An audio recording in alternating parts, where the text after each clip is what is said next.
Hey everyone, hope you're doing absolutely amazing. First off, just want to say thank you to all of the new listeners, to all of the support. It's been really fun, again, continuing to see this grow, get all the new messages, just see everybody that we're getting hired. We just got multiple people hired last week. Again, we're at a point where we're just getting people hired every week through the course. And it's been so much fun, just with like companies like Medtronic, Abbott, Stryker, Zimmer, Smith & Nephew, Nuvasive. What do we got? We also got some distributorships in there. So like, again, it's just been like fun to just do it. Those are been the most recent ones. So again, continuing just to see the impact we're able to grow. Again, being able to give coaching. Again, if you guys haven't seen it, we have a course, but the course is actually like a mentorship. So it's courses that are all done at your own time. It's self-paced. You do it whenever works best for you. Again, then we do office hours where we meet as a weekly group. And we also have like platforms where you can ask questions and do all that. We have mock interviews, mock role plays, and we also offer coaching inside the course. So again, when people ask, how do we get people such fast results? Because again, it's not some cookie cutter program. It's to give you guys the knowledge and the understanding, and then we help you through that process with you guys. And so I just wanted to always put that out there. You guys are going to need a LinkedIn, so go ahead and make one.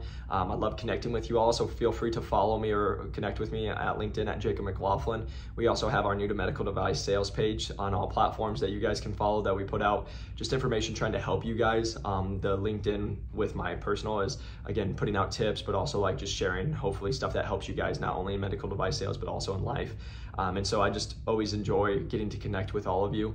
And then again, I do have to state, I am only a part of new to medical device sales and our company. I do not coach or do any other stuff for any other people. And I'm gonna unfortunately have to start stating this on almost every podcast, because we had some things where we were getting texts from other people and being told we were part of programs, and that's just not the truth. And so unfortunately, if you were told that, I'm sorry. But again, we are only a part of our program. We only work for us. And again, because we want to make sure we give our people the best stuff. We don't need to help. We need to go to other programs. So again, just wanted to make sure we state that, unfortunately. But again, just wanted you all to know. And then lastly, if you guys are a rep, we have first year in. It's been fun to see the adoption of the people carrying over there. But again, first year in medical device sales. It's on all platforms. You guys can go listen to it there. Again, even if you guys are new, it will kind of give you an idea of what to expect. But what I would encourage you, if you are brand new and you don't know much about med device sales, you're just trying to learn, stay here, stay on this podcast. This is going to teach you the most, especially about breaking in. And then what first year in was developed for is for the people that are already in. Again, I was somebody who took the lowest performing territory in the nation to top 10. I finished number 8 with Medtronic, and then from there was able to be a regional sales manager, run the West. And again, I'm about to go out to the West Coast this week. I run the whole United States West. And again, just sharing tips, sharing experiences, having guests on to share theirs. And so again, want to be able to help as many people. So again, if you are reps, hopefully we can help you either go from that ASR to a full line rep role faster, or if you're a full line rep role, hopefully have you hitting quota and making more money quicker. So going on that realm. And then also, again, if you guys are here, it's because you want to break into medical device sales. It's a great industry. We do have over 150 plus episodes. If you guys are looking for vlogs of what's it like, a day in the life of a medical device sales rep, we have that on our YouTube. If you search new to medical device sales or Jacob McLaughlin, you'll get that. The only reason I'm just saying that is you guys will hear in today's podcast, but again, it's about doing the work. And so many times I have people reach out to me and they listen to 2 or 3 episodes, and we have over 150, and most of your questions most likely can be answered. Again, I love connecting with you guys, but just want you guys to do your work. So again, I can help you, and it can be an awesome conversation between both of us. The only reason I'm just saying that is because when I tried to do this and there was only one podcast, the guy had like 112 episodes, and I listened to all 112 episodes before I ever reached out. Because then I knew what I was talking about. I had listened to it, again, compared to, again, I just had multiple people last week listen to 2 episodes, they reach out and they're like, so who do you work for, right? And if you guys have listened to this podcast long enough, that's a 2-second search on LinkedIn. And so again, just trying to help you guys be successful, because when you do start reaching out to other reps, I can tell you that won't go over well. So just wanted to help you guys, but wanted to get you guys an episode as I am traveling this week, but wanted to get you an episode, and hopefully this is one that's going to help you a lot. So really appreciate the support. Again, press that like and subscribe button if you guys are watching on YouTube. If you guys on the podcast, please, a 5-star review does help us grow this channel so we can just help and bless other people. But really appreciate you all, and let's get into today's episode.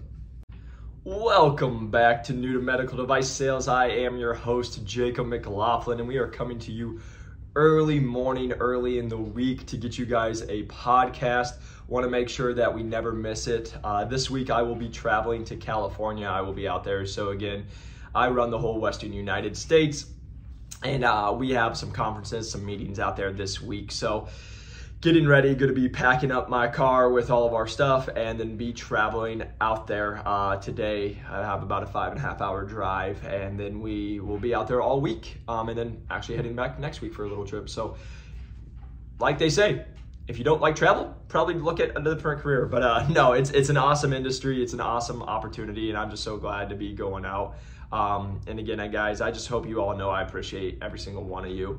And today I wanted to go on give you guys a quick podcast to go over kind of what we talked about last week of like interviewing 101, and that was the second interview. But I also wanted to just come over here and give you guys interview tips as you guys are trying to break into medical device sales. And again, we've gotten over 1,000 people to break in. Our average person breaks in under 10 weeks at 9.8 weeks at $91,000. And again, it's been so much fun. We actually just got 2 people hired last week. So from when I'm making this. So yeah, it's just been really exciting to see it. So we get people hired on a weekly basis. Last Monday was 3 people. You know, it's just like, it's so much fun to see all this. And we also have multiple people right now in final interviews. So we should be having some exciting verbal offers here soon. But yeah, I wanted to come on here and just, you know, give you guys some tips, what we see. And so the biggest thing is everyone always asks me, hey, Jacob, how do I stand out? Hey, Jacob, I want a first round interview. And like last week, we went over on like, hey, how to get a first round interview. It's really that easy. People overcomplicate it. And again, it's not in a mean way, but you guys just don't know what you're doing, and not in a mean way, right? This is just, I didn't know what I was doing, and then I did it. And now I have an idea what we're doing. And now after getting 1,000 people hired, we know what we're doing, right? But I wanted to come on here and give you guys some tips about what I see, why people don't move on to the next round. But the one point I wanted to make, because I saw it again, I got 3 more messages from people that are just reaching out, and I wanted to make this fact and state this fact to everybody out there to hopefully help you guys. It's gonna sting for a couple of you because you've been told this, but I'm hoping that this helps you, all right?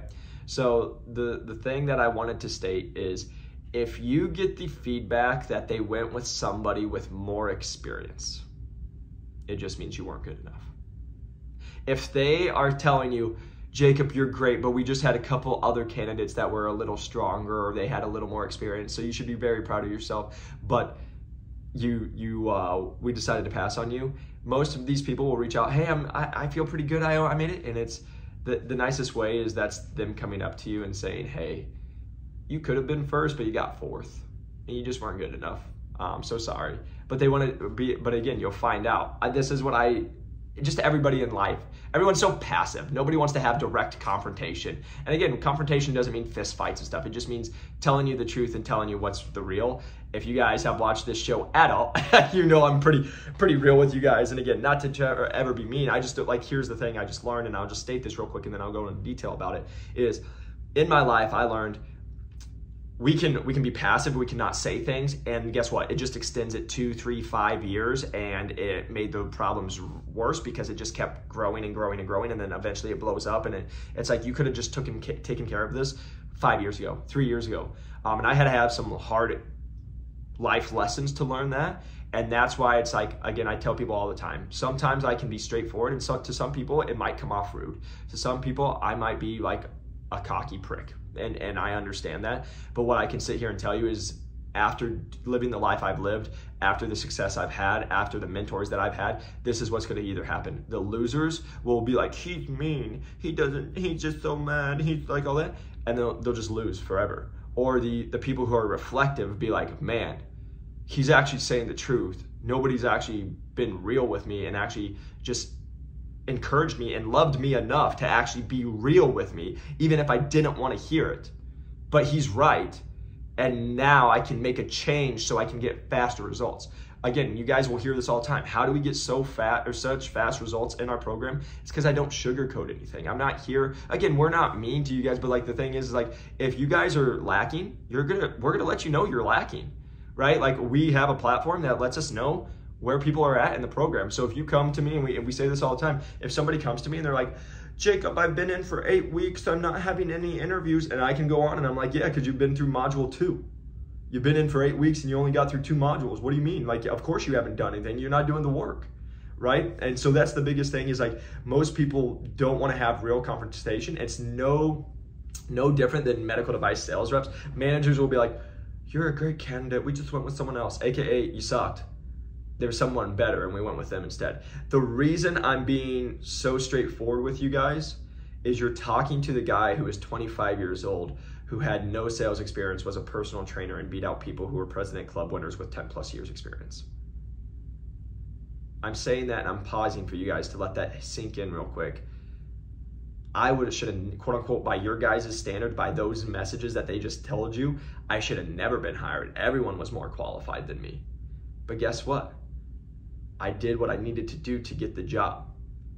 I stood out. I showed that the experience didn't matter. I do what I tell you guys all the time, leave no stone unturned. So when you can do that, then they're like, oh my gosh, this person's gonna come in and rock it, right? So that's the one thing I would just say to you guys, because here I am also, like I'm a regional sales manager. Again, usually takes 7 to 10 years experience, did it with under 2. I beat out 500 people. You can go back to the episode with Elliot, my CEO. He says, I beat out over 500 people and I won by a quarter of a point because they did it by a tracking metric. And the reason I'm telling you guys this, if you do the right things, you do what's worth, you know how to close, you know how to run the interview process, you know what to do in the process, and you know how to prepare, and you come in and you wow them, guess what? It doesn't matter about your experience. It doesn't matter. You did the job to get the job and you got the job. So I'm saying this to hopefully help somebody. If you keep getting told that you're losing out because you have no sales experience, it's because you're not doing enough stuff and you're not doing the right things. That's why you're not getting hired. It's not because someone with ADP sales experience, not someone who, was an associate, because guess what? That's trash. It's you didn't do enough. And that's the conversation I'm having with you guys right now, is most of you guys don't do enough. You are lazy. I just got it the other day. Hey, I'm looking to break into medical device sales. Here's my resume. I don't care about your resume. Nobody cares about your resume because we don't, like I say this all the time. You could go to Harvard and still live with your parents out of their basement and make $2. Just because you went to Harvard doesn't mean you're amazing. Now again, that's no slack on Harvard. Like there's a lot of great people who went to Harvard. The reason I'm trying to say that is you could have the perfect resume, quote unquote, on paper, but it's not gonna work. And I say this to our group. Again, I bring it up to dating because everyone gets dating. I'll just put it out here so you guys can understand it. If you've ever used a dating app, there's always been that person that, well, hopefully, let me state this, hopefully you never went through this, but most likely you went on and you saw someone's profile and you're like, oh my gosh, they're so dreamy, they're so amazing, that you start talking with them. You're like, let's go out on a date, whatever it is, and maybe you get on a phone call first, whatever it is, but you get on a phone call and the phone call sucked. They couldn't even talk, they couldn't hold a conversation. Or you go for coffee or you go for a date, the person doesn't make eye contact with you, they don't know how to keep a conversation going, they don't look at you, they don't respond back to you, they don't do anything, but on the profile, their pictures were perfect, and what they listed was like, oh my gosh, he's the dude for me, or she's the girl that's gonna be my wife, right? Like it's all that, and then you meet them and you're like, oh my gosh, they sucked, right? It's no different than medical device sales when you're doing this. Your resume means nothing. So go out there, and it's what you're doing through the process to show that you're good enough. So that's what I'm gonna keep coming back to you. And I had a real talk with one of my students with them the other day. And when I say real talk, I just mean like being vulnerable with them.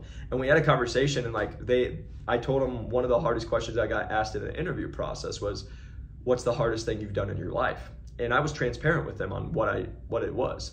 And like to sit here and tell you guys, this is, I'm not going to say it because it's personal, but it's like, it's not for a sob story. But like if I told you guys, you would be like, okay, maybe things have changed a little bit, right? And the reason I'm saying that is because everyone always asks, hey Jake, how are you successful in med device sales? How do you do this?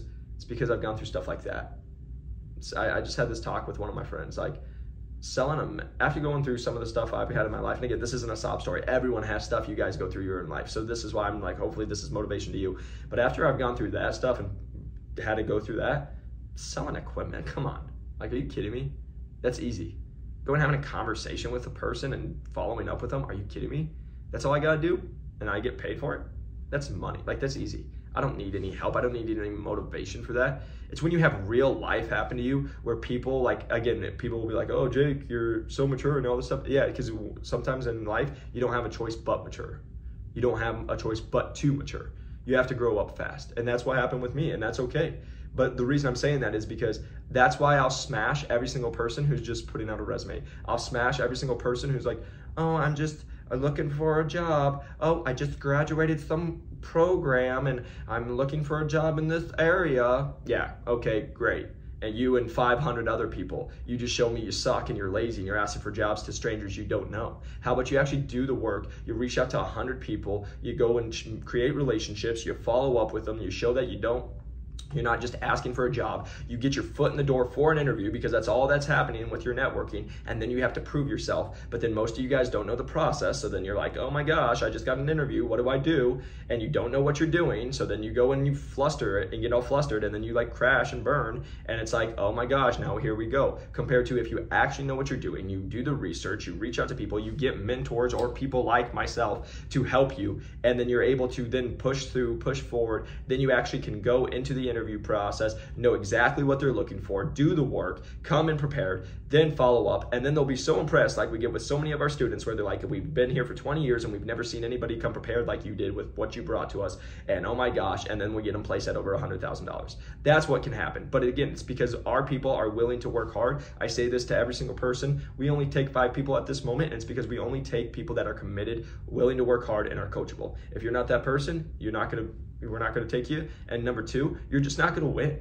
Like, I see this all the time. I see people who aren't that way and they're like, oh, I broke into medical device sales. It took them 14 months. They broke in for $64,000. It's like, great job, okay? And then now the normal thing. Now what?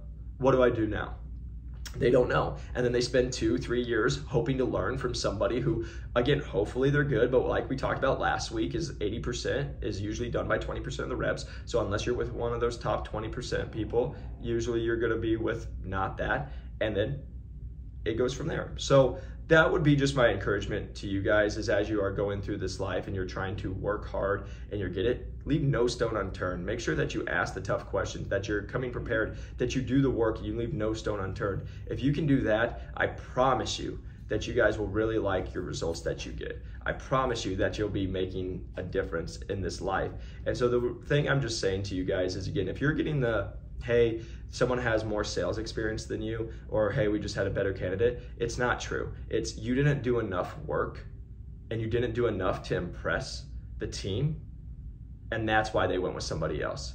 It's an easy cop-out for them, and I have to have this talk with our students when it happens, because it does suck if it does, but it's just them being passive and they don't want to have a real conversation and be like, hey, Jake, you were great, but we wanted to see A, B, and C. That would be great for regional managers to do, but you know what usually happens? You get ghosted. And that's something about this industry I'll just not comment on because I'll get myself in trouble, but that's what I would just continue to say. But again, you guys, I really appreciate the support. Hopefully this was helpful. I look forward to seeing you all on the next one. And again, press that like and subscribe button. A 5-star review helps us grow this channel. And if you guys are really interested in breaking into medical device sales, please feel free to reach out. We have a course, and again, you're going to need a LinkedIn, so go get that. You can reach out to us at Jacob McLaughlin, new to medical device sales on every other platform. But really looking forward to connecting with you guys, and until next time, go after your dreams, work hard, and have a great week. Peace.